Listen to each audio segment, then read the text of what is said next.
Welcome back. As the war with Iran continues, Americans are feeling the strain on their wallets. But the Trump administration insists high prices are temporary and the fighting is necessary for the greater good. This is why President Trump needed to act now to stop the killing of American soldiers, to stop the destabilization in the region, and to end Iran's ability to threaten energy markets. Yes, we go through this period of short-term disruption, but better to do it now than to have a nuclear-armed Iran. Let's see what our political panel thinks about this. Kevin Sheridan is a Republican strategist who is also the former spokesman for the Republican National Committee. You see him at the, top right corner of your screen. And Hyma is a principal at Cornerstone Public Affairs and the former director for the Office of former DNC Chair Jamie Harrison at the bottom right corner of the screen. Gentlemen, good Monday morning to you both. Rising prices are only adding to economic stress for voters, for everybody. So, Kevin, how big of a problem is this for Republicans in the next few months?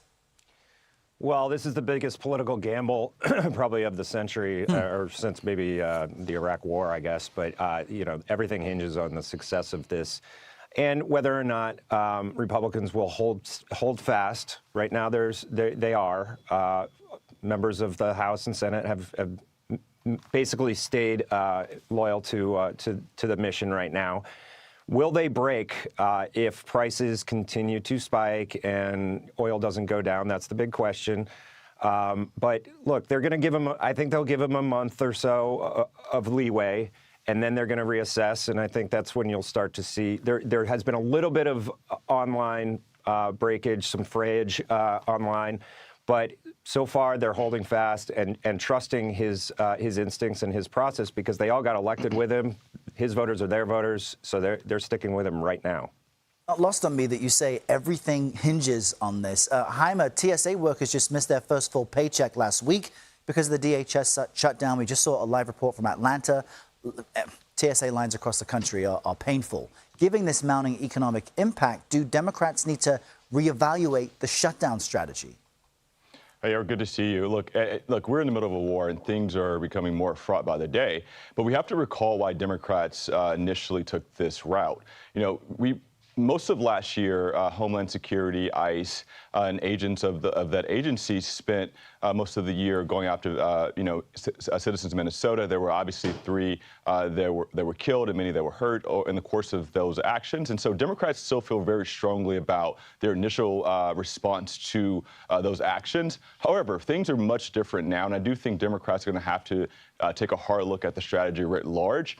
Americans have a very short sort of attention span, and what they see in front of them right now are very long lines in TSA, 1, and 2, TSA agents not being paid, and no American wants another American worker to not be paid. And so I do think Democrats will have to sit and think about this week. But when you think about where we are in this war, Democrats want to keep 2 things at the forefront: affordability and costs, and the fact that they believe that Donald Trump, the president, has not had a real vision for this war and doesn't have an end game in sight. There's another detail we haven't mentioned yet, which is that the Pentagon is now preparing to send a few thousand more troops to the Middle East. On Face the Nation yesterday, Margaret Brennan asked Texas Republican Congressman Dan Crenshaw about this. Listen. I think it signals that there's a seriousness of supporting whatever contingency operations might be needed. I don't think people should take that as a boots-on-the-ground deployment, especially with only 5,000 troops. These type of units are they could be for evacuating American citizens out of Gulf allied countries. They could be for a number of things. So I take it as a seriousness of committing to the situation, which is exactly what is needed. Kevin, I'm curious, what do you make of those comments? Is this the right strategy for Republicans? Well, he never ruled out boots on the ground. He said he's not afraid of doing so. It's very unpopular with the American people, obviously. But if it's for a limited engagement, taking that Carg Island or something like Crenshaw was saying, evacuating people, it could probably be justified and probably wouldn't be super unpopular. But any kind of real engagement on the ground, we still have Iraq War syndrome. Nobody wants to do it. There won't be public support for it. And I think Republicans would probably break if it was in a big number. But 5,000 just as the threat of using it is probably not going to do that at this point. And Hyma, Democrats have loudly criticized the war with Iran. How should they navigate this?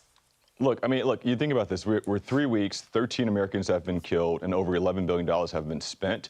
And so I think two things have to happen for Democrats. Obviously, when it comes to securing the homeland, they've got to take a hard look at funding DHS.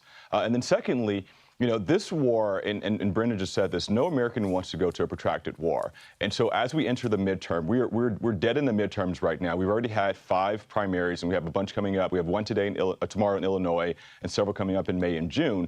And so as we get more into the midterms, the conversation about American lives is going to be critical. And so I think Democrats have to keep reminding the American people that they want to protect the homeland, but they want to be smart about these sort of, you know, strikes and incursions in the Middle East, because we've heard over the weekend that even the enemy has a vote. And so as we go in and clear out what we believe are deep threats in Iran, we've got to be sure that we're prepared for the retaliation of Iran and their allies.